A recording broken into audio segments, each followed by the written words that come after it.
Good morning, everyone. I am Liz Geyer, and I am an advocate for the Language of Consciousness Institute. And this is our regular Monday coming to you live message, I guess. I just spent the last hour with an amazing community of people, and we've been in a body of work collaborating together for the last 7 weeks. And I'm still in kind of a place of just such gratitude for those who are with me in community.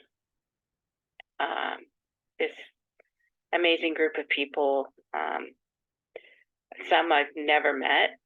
We're a global online community. I've been with some of them for years, others just for a few months. And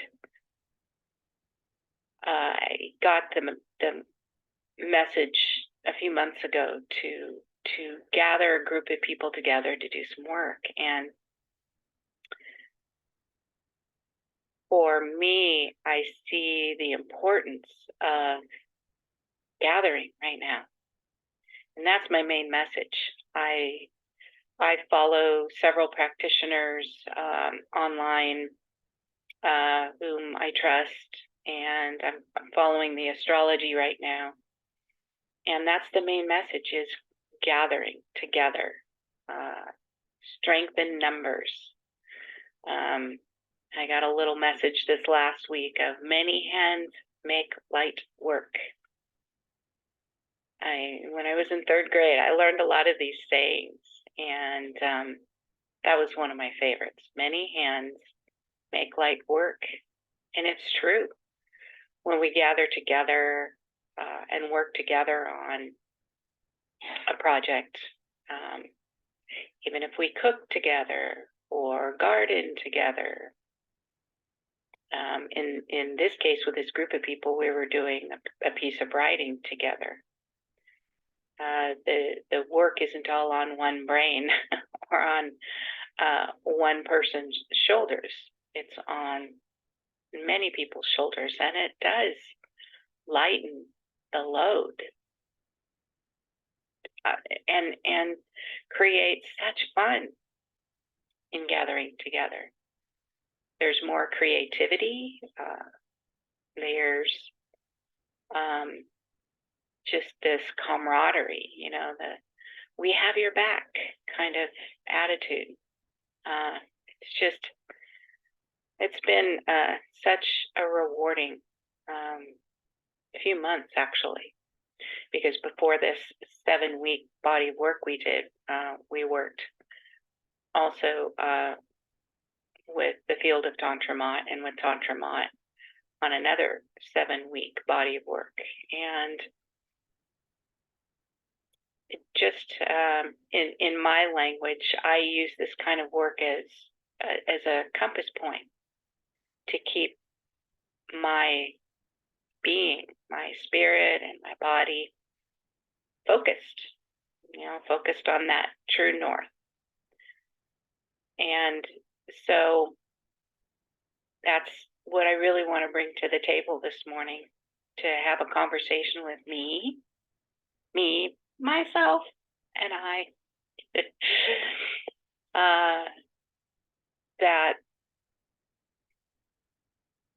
keeping our focus on what is ours to do in life, no matter what it is, that gives us life, is really, really important now.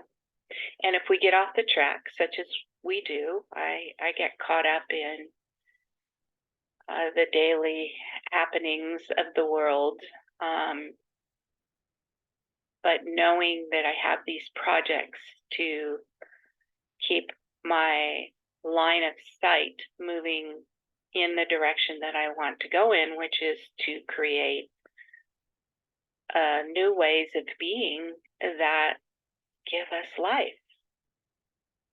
So being in these types of projects that are creative in scope, heartwarming, comforting, are very, very important. One of the other things I do to keep myself out of the soup is I journal.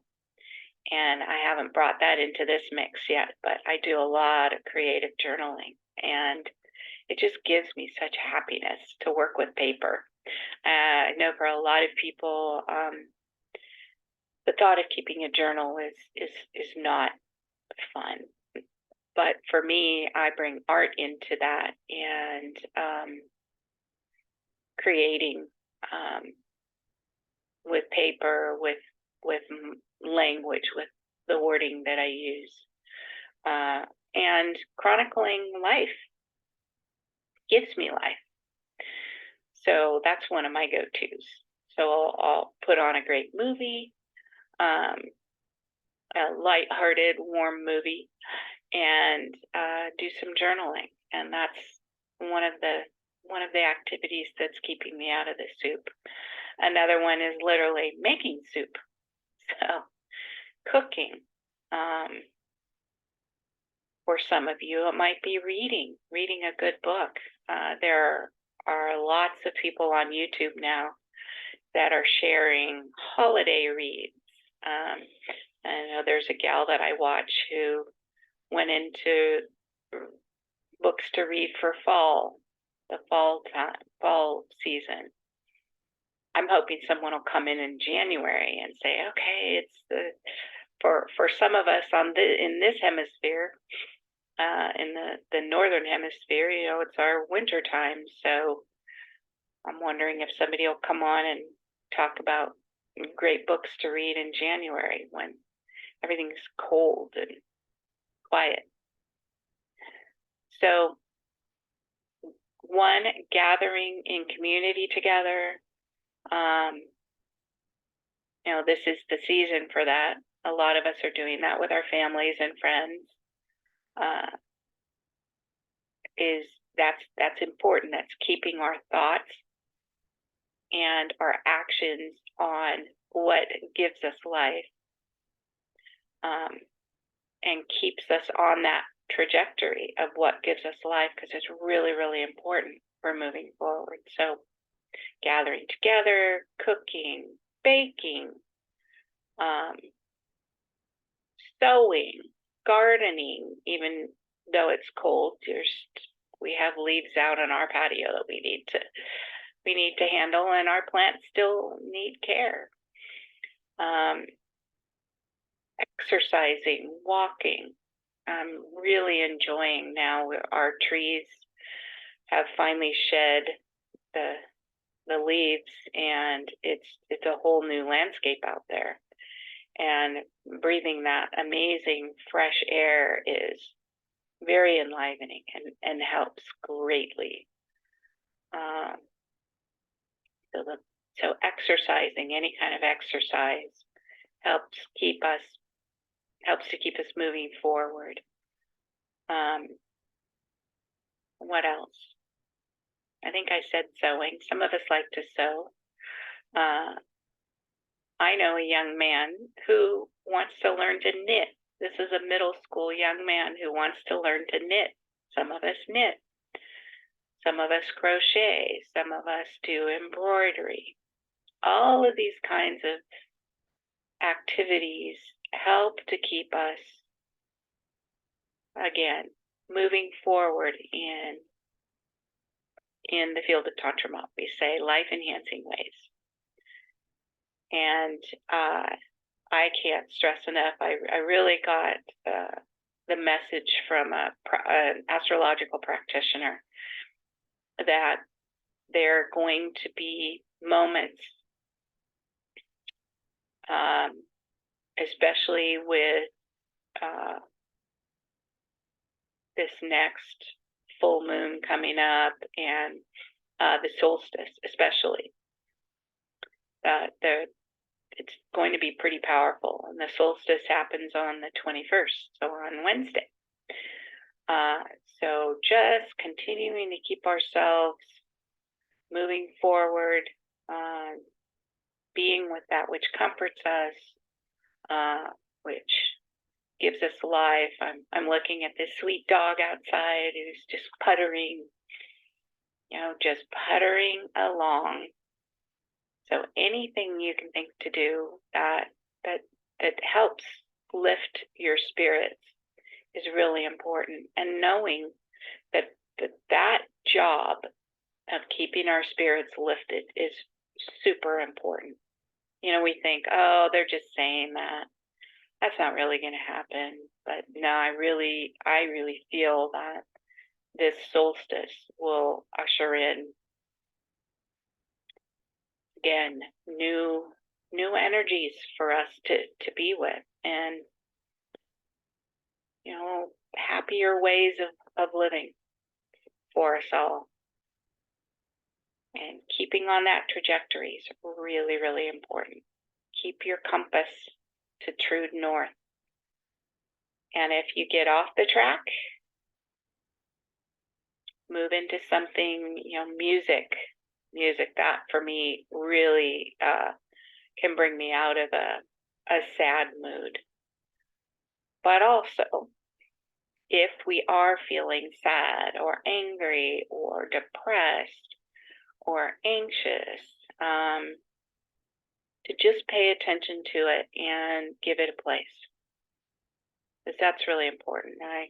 I'm not trying to tell us to sweep what we're feeling under the rug, because those feelings and emotions are really, really important also. They're part of us. And those emotions and feelings need to be given a place as well. And then not to let ourselves be taken down the rabbit hole with those, but to then maybe put on a piece of, if you like Christmas music, I love it. I just love it. I love all kinds. Instrumental. There's a hang drum winter wonderland set of music that I just love. It's so calming. And there's a snow scene, and the snow's coming down, and the wind is in the background, and it's just beautiful. So I know that that's one of my go-tos if I'm feeling a little bit down. And it just lifts my spirits right away, and again, puts me on my way, giving that sadness a place. And also knowing that the world is sad and anxious and is in this state of flux. Nature is in her state of flux. Mother Earth, a lot happening on the planet. There are also solar flares coming in that are causing the body to shift. And I know last week I was walking. I know that solar flares are happening because I walk and I feel the ground underneath me wobbles a little bit.